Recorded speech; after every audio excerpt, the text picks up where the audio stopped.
अस्सलाम वालेकुम grade 9 welcome to my channel analysing studies. तो आज हम इस वीडियो में एक्सरसाइज 2.5 करेंगे। पिछली वीडियो में हमने एक्सरसाइज 2.1 और एक्सरसाइज 2.2 कर ली थी। आज हम एक्सरसाइज 2.3 करेंगे जो कि बहुत इजी है।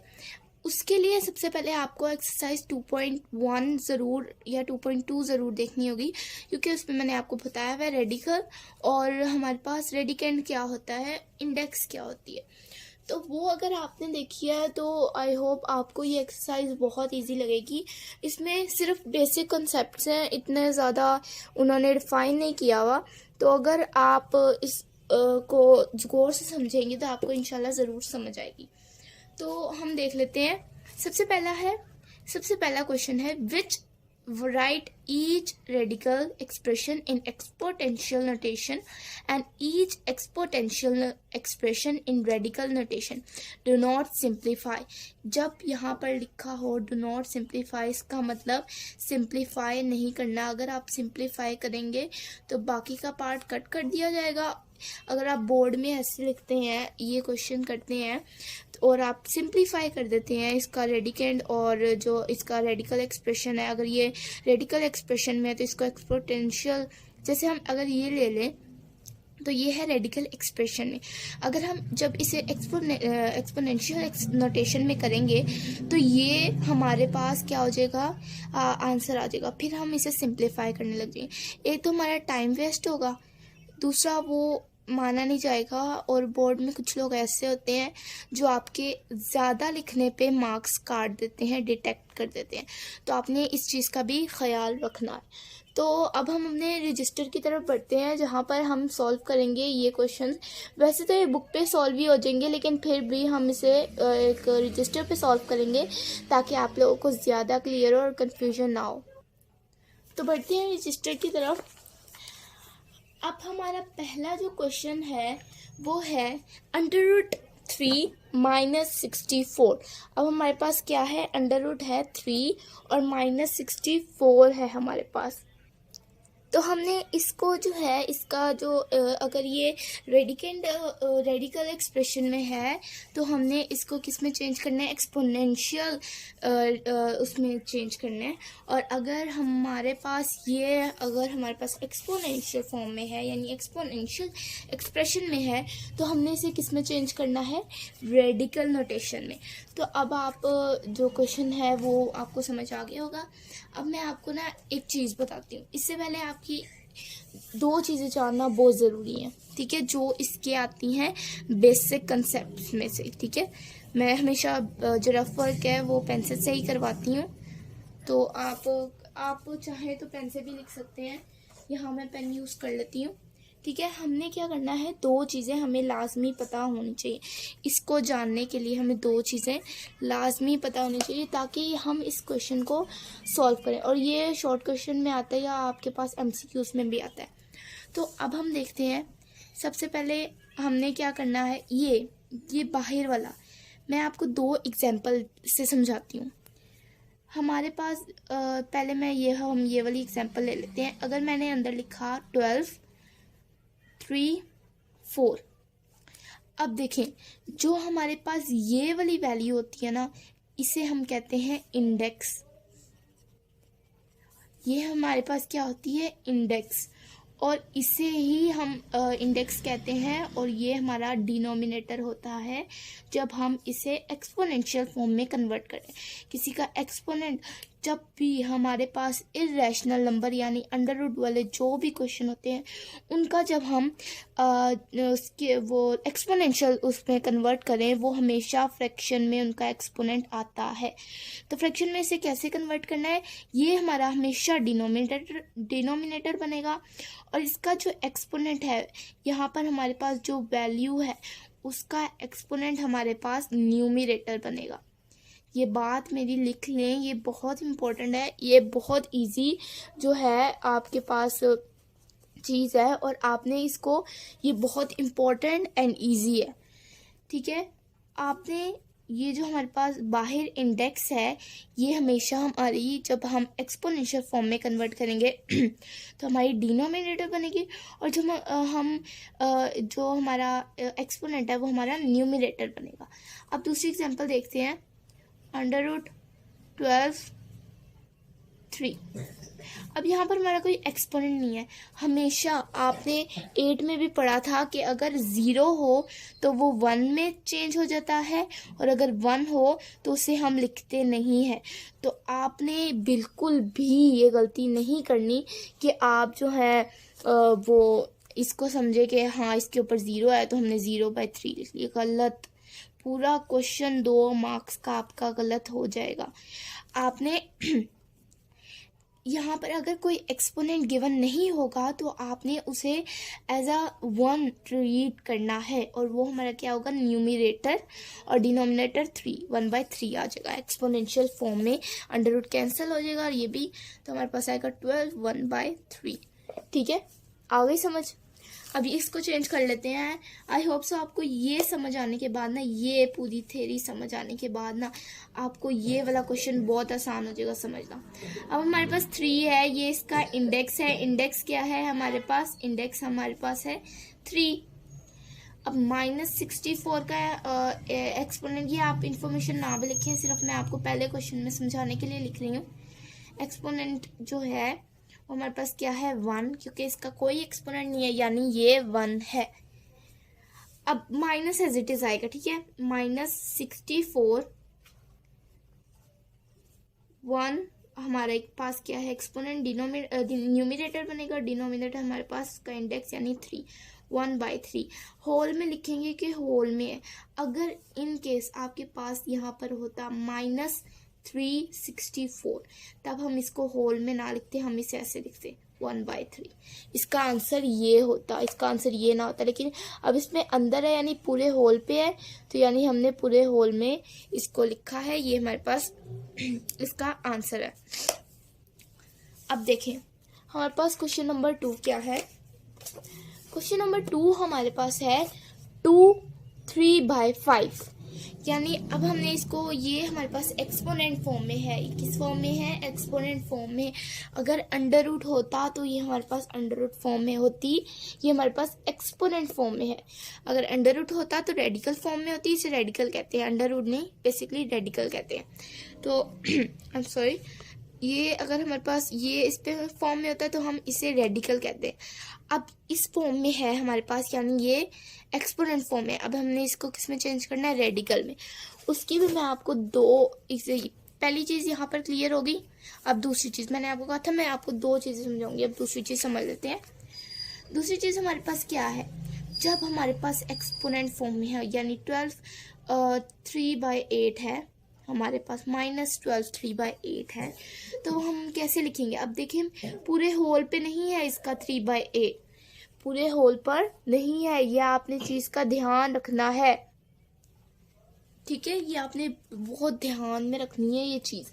अब देखिए यहाँ पर हमारे पास क्या है, -12 3/8, ठीक है। ये अगर मैं आपको पहले होल में समझा देती हूँ, फिर मैं आपको अकेले में मतलब अलग करके समझाऊंगी इंडिविजुअली कि हम कैसे सॉल्व करते हैं।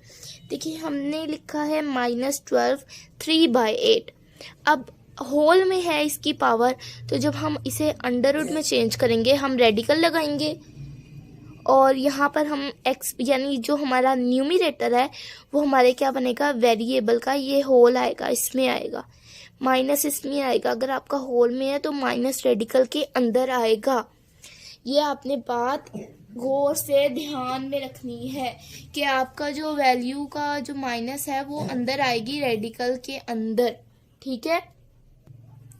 तो अब इसका जो हमारे पास न्यूमिनेटर है ये बाहर आएगा, न्यूमिनेटर सॉरी अंदर आएगा, क्योंकि हमने पढ़ा था कि हमेशा वेरिएबल का जो एक्सपोनेंट होता है वो हमारे पास क्या आता है, न्यूमिनेटर, वो न्यूमिनेटर बनता है। अब डिनोमिनेटर हमारे पास 8 है, 8 हमारे पास यहाँ आ जाएगा। अब आगे समझ, और अगर अब ये होल में ना हो, -12 3/8 हो, तो हम माइनस को अंडर रूट के अंदर नहीं लिखेंगे, बाहर लिखेंगे। मैंने ऊपर वाले क्वेश्चन में भी आपको बात समझाई थी। अब यहाँ पर 3 है तो हमारे पास 3 जो है यहाँ हमारे पास 3 12 की पावर आ जाएगी और 8 एज इट इज। ये हमारे पास क्या होगा इसका आंसर, -8 12 क्यूब आंसर। ठीक है, ये हमारे पास। अब इस क्वेश्चन को देख लेते हैं। हमारे पास इस क्वेश्चन में क्या है, 2 3/5, 2 3/5 एक्सपोनेंट फॉर्म में है, यानी अंडर रूट पहले रेडिकल लगाएंगे फिर 2 लिखेंगे। अब जो हमारे पास 3 है वो हमारे पास न्यूमरेटर इसका एक्सपोनेंट बनेगा और 5 हमारे पास क्या बनेगा, डिनोमिनेटर है तो इसका जो है इंडेक्स बनेगा। तो हमारे पास आंसर क्या आएगा, अल्टीमेटली इसका आंसर आएगा 5 2 3 आंसर। ये हमारे पास क्या है इसका आंसर। आप चाहें तो इसके नीचे लिख भी सकते हैं, जैसे ये आपके पास एक्सपोनेंशियल फॉर्म में तो आप इसके आगे लिखें एक्सपोनेंशियल फॉर्म, इसके आगे लिखें अंडर रूट फॉर्म। ठीक है, आप चाहें तो लिख सकते हैं, वैसे इतना इम्पोर्टेंट नहीं होता। अब देखें -7 1/3। अब माइनस जो है होल में नहीं है, यहाँ पर ऐसे नहीं लिखा हुआ, -7 होल 1/3।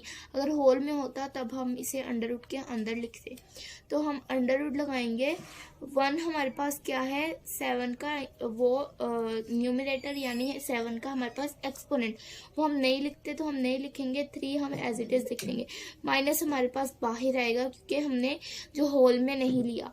अब ये हमारे पास क्या है इसका आंसर, सिंपल, हमने इसको सिंप्लीफाई नहीं करना, ये हमारे पास आंसर है इसका। अब देख लेते हैं लास्ट वाला है हमारे पास y -2/3।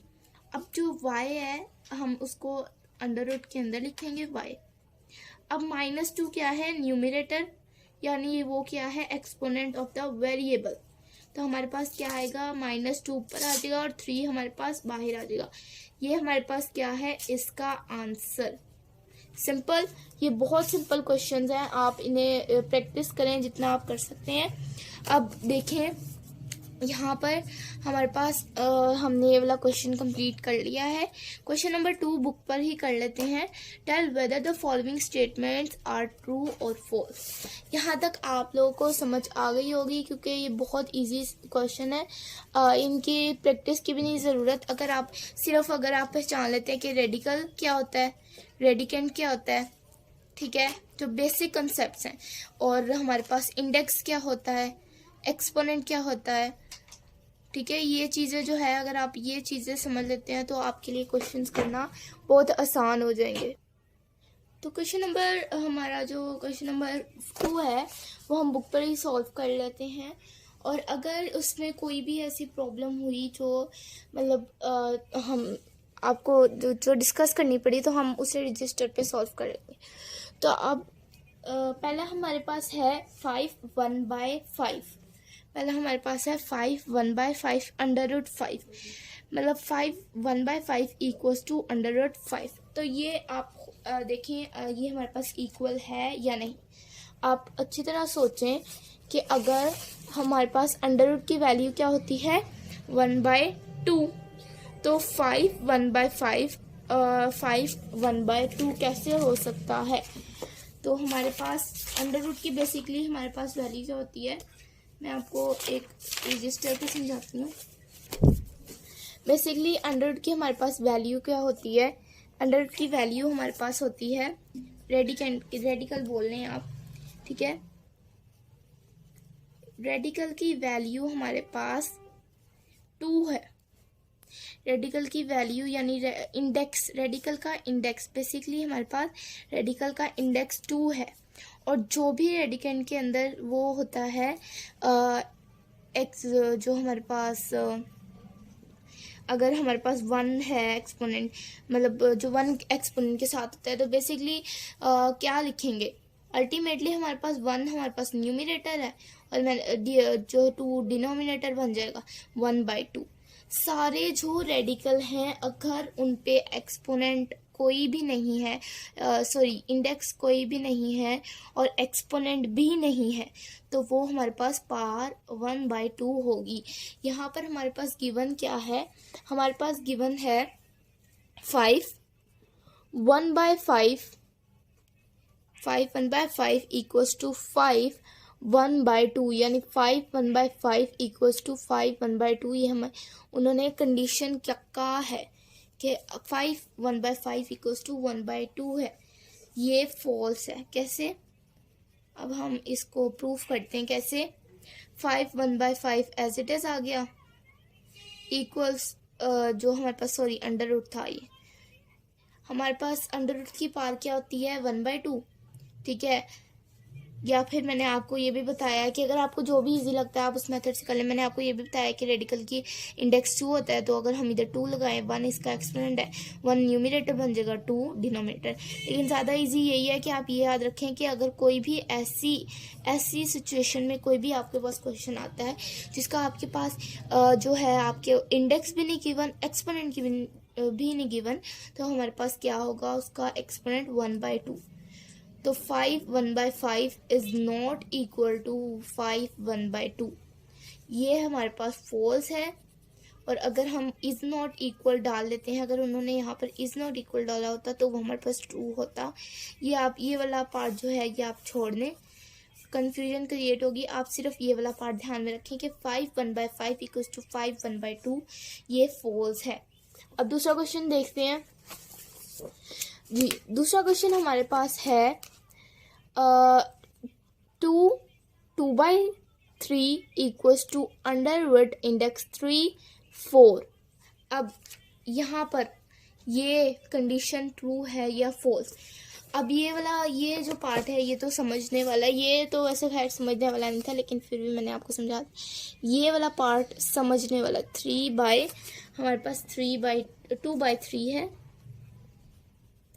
इक्वल्स अंडर रूट, ठीक है। हमारे पास क्या है, इक्वल्स अंडर रूट 4 3, यस हमारे पास अंडर रूट 4 3 है, यानी 3 हमारे पास इंडेक्स है, 4 जो हमारे पास वेरिएबल अंदर हमारे पास रेडिकेंट है। अब देखें हमारे पास जो यहाँ पर गिवन है, तो हमारे पास एक्सपोनेंट क्या है 2/3। अब इसको हम सिंप्लीफाई कर लेते हैं। मैंने आप अगर आगे क्वेश्चन 3 करेंगे ना तो आपको ये जो क्वेश्चन है ना और क्लियर हो जाएगा। लेकिन अभी मैं फिर समझाती हूँ। क्वेश्चन 3 में ना हमने फैक्टराइजेशन नहीं, हमने प्राइम फैक्टराइजेशन की है। प्राइम फैक्टराइजेशन जो हमारे पास ऐसे होती है, ठीक है। ये वाली फैक्टराइजेशन हमने क्वेश्चन नंबर 3 में करनी है। तो प्राइम फैक्टराइजेशन से ये सॉल्व होते हैं जो जिनके अगर प्राइम फैक्टराइजेशन की हो रही होती है तो हम उसे बेसिकली प्राइम फैक्टराइजेशन से सॉल्व करते हैं। तो यहाँ पर हमारे पास 2 आ जाएगा। यहाँ पर हम पहले इसको उसमें चेंज कर लेते हैं हमारे एक्सपोनेंशियल फॉर्म में, तो ये 1/3। जब यहाँ हमारे पास 2/3 आएगा तो 4 को जब हम एक्सपोनेंट में चेंज 2 मल्टीप्लाई बाई 2 यानी 4 की प्राइम फैक्टराइजेशन करेंगे तो हमारे पास 2 आएगी। 2 2 ज़ा 4, 2 1 ज़ा 2, तो हमारे पास 2 आएगा। तो 1/3 इसकी पावर एज इट इज़। अब 2/3 इक्वल्स टू 2, हमारे पास 2 की पावर 2 आ गई, 1/3 आ गया। जब हमने 2 की पावर अंदर है और होल के बाहर हमारे पास 1/3 है तो आपस में मल्टीप्लाई होंगे। 2/3 इक्वल्स टू 2 की पावर 2 मल्टीप्लाई बाय 1/3, ठीक है। हमारे पास क्या आएगा 2 की पावर 2 मल्टीप्लाई बाय 1/3, तो 2 मल्टीप्लाई होगा 1 से, तो हमारे पास क्या आ जाएगा 2/3। ये हमारे पास क्या है, कंडीशन ट्रू है। 2/3 इक्वल्स टू 2/3। तो इसका हमारे पास ये जो है ये कंडीशन हमारे पास ट्रू है। ये कंडीशन हमारे पास ट्रू है। 2/3 इक्वल्स टू, जब हमने 2 का एक्सपोनेंट लिया 2, क्योंकि हमारे पास ये 2 में था तो हमने इसको एक्सपोनेंट में ले लिया 2 और होल 1/3। अब जो ये 1/3 था ये इससे मल्टीप्लाई हो रहा था क्योंकि होल में था, तो हमने इसको जब मल्टीप्लाई किया तो 2 1 से मल्टीप्लाई हुआ तो 2/3 आ गया। ये कंडीशन हमारे पास ट्रू है। तो यहाँ पर हम लिख सकते हैं कि ये हमारे पास ट्रू है और ये हमारे पास फॉल्स था, ठीक है। अब थर्ड वाला √49 इक्वल्स टू √7। √49 हमारे पास 7 के इक्वल है। आपको देखने में तो लग रहा होगा ये ट्रू है लेकिन ये फॉल्स है। कैसे? अब देखें 49 अंडर रूट हमारे पास क्या है, हमारे पास है under root 49 equals to under root 7। अब 49 को जब हम 2 टाइम्स मल्टीप्लाई करेंगे तो पहले हम इसको ना अपने उसमें चेंज कर लेते हैं, 1/2 7 1/2। 49 को जब 2 टाइम्स मतलब 49 की जब हम प्राइम फैक्टराइजेशन करेंगे तो सिंपली हमारे पास ये पता है हमें कि 7 का स्क्वायर 49 होता है, यानी 7 2 दफ़ा मल्टीप्लाई हुआ तो 49, 1/2 होल में आ जाएगा 7 1/2। अब 7 को स्क्वायर यानी 7 का स्क्वायर 49 होता है, होल 1/2 इक्वल्स टू 7 1/2। जब यहाँ हमारे पास मल्टीप्लाई होगा तो मल्टीप्लाई होगा 2 मल्टीप्लाई बाय 1/2, ठीक है। हमारे पास क्या हो रहा है 2 multiply by 1/2 equals to 7 1/2।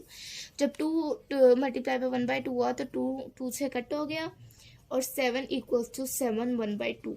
7 is not equal to 1/2 और उन्होंने लिखा हुआ है अंडर रूट 49 इक्वल्स टू, ये हमारे पास क्या है, ये कंडीशन हमारे पास फॉल्स है, ये कंडीशन हमारे पास फॉल्स है, ठीक है। मैंने आपको प्रोसेस समझा दिया है हमारे पास क्यों फॉल्स है, ठीक है। अगर आपको 9th क्लास अगर आपको इन क्वेश्चंस में कोई भी डिफ़िकल्टी आती है, आपको रेडिकल समझ नहीं आ रहा, रेडिकेंट समझ नहीं आ रहा, इंडेक्स समझ नहीं आ रहा, एक्सपोनेंट कोई भी रेडिकल नोटेशन एक्सप्रेशन है उसे एक्सपोनेंशियल नोटेशन में कन्वर्ट करना नहीं आ रहा, यानी क्वेश्चन नंबर 1 नहीं आ रहा, तो आप मुझे कमेंट बॉक्स में बता सकते हैं इजीली। मैं इंशाल्लाह कोई भी ऐसी वीडियो बनाऊंगी जिसमें मैं आपकी सारी क्वेरीज को सॉल्व करूंगी। तो आपने जो भी आपको समझ नहीं आ रहा आपने मुझे कमेंट कर देना है। आई होप आपको यहाँ तक समझ आ गया होगा। अब हम तो क्वेश्चन नंबर यहाँ पर ये जो है हमारा फॉल्स है, तो अब हम क्वेश्चन नंबर 4 देख लेते हैं। Under root 3x27 is equal to x cube. अब हमने ये प्रूफ करना है कि जो अंडर रूट 3x27 है वो क्या इक्वल है एक्स क्यूब के। तो हम देख लेते हैं, इसको सॉल्व करके देख लेते हैं हम एक दफ़ा। हमारे पास है अंडर रूट 27 क्यूब एक्स की पावर है x27 3 equals to x cube. हमने क्या करना है, इसे प्रूफ करना है कि इसके इक्वल है या नहीं। तो अब हम पहले इसे सॉल्व करेंगे तो हमें पता चलेगा कि अंडर रूट 3x27 इक्वल है एक्स क्यूब के या नहीं। तो यहाँ पर x27, अब हम x27 अंडर रूट की पावर है 1/3, अंडर रूट की पावर है 27/3। हमारे पास x27/3 आ जाएगा, क्योंकि यहाँ पर एक्सपोनेंट जो है वो हम न्यूमिनेटर बनाते हैं और हमारा जो इंडेक्स है वो हमारा डिनोमिनेटर बनता है। तो अब हम इसकी कटिंग कर लेते हैं। 3 1 3 3 9 27, तो यहाँ पर आ गया है x9 इक्वल्स टू x3। तो अब हमारा क्या बन रहा है कि x9 equals to x cube. अभी क्या और आगे ये सॉल्व हो सकता है? नहीं, ये आगे और सॉल्व नहीं हो सकता, क्योंकि अब हमने यहाँ पर अगर हम आगे सॉल्व नहीं कर सकते, ना तो कोई आइडेंटिटी अप्लाई हो रही है, ना कहीं कटिंग हो रही है, ना प्लस माइनस हो रहे हैं, तो यहीं पर ये क्वेश्चन एंड होता है और इसका क्या आएगा answer? False, because x9 is not equal to x cube. तो यहाँ पर हम लिख सकते हैं कि ये जो हमारे पास है ये फॉल्स है। अब क्वेश्चन नंबर हम 4 कर लेते हैं। हमारे पास क्वेश्चन नंबर 3 है, तो मेरा ख्याल है कि अब हमें बस कर देना चाहिए। हमने क्वेश्चन नंबर 1 और 2 कर लिया है। इंशाल्लाह अगली वीडियो में हम क्वेश्चन नंबर 3 सॉल्व करेंगे। उसमें हमने simplify the following radical expression, उसमें हमने इसमें सिंप्लीफाई करना है। फर्स्ट वाले क्वेश्चन में हमें लिखा हुआ था कि डू नॉट सिंप्लीफाई, लेकिन इस क्वेश्चन में हमने सिंप्लीफाई करना है। सबसे पहले उसको सिंपल इक्वेशन में क्रिएट करना है, पहले इसकी सिंपल इक्वेशन क्रिएट करनी है, उसके बाद इजीली उसे हम सॉल्व करेंगे और उसका आंसर निकालेंगे। तो मेरे चैनल को लाइक करें, शेयर करें और सब्सक्राइब करें। और अगर इन क्वेश्चंस में कोई भी डिफ़िकल्टी आई हो तो आप मुझे कमेंट करके बताएं। इंशाल्लाह अगली वीडियो उसी पर बेस होगी। अल्लाह हाफिज़।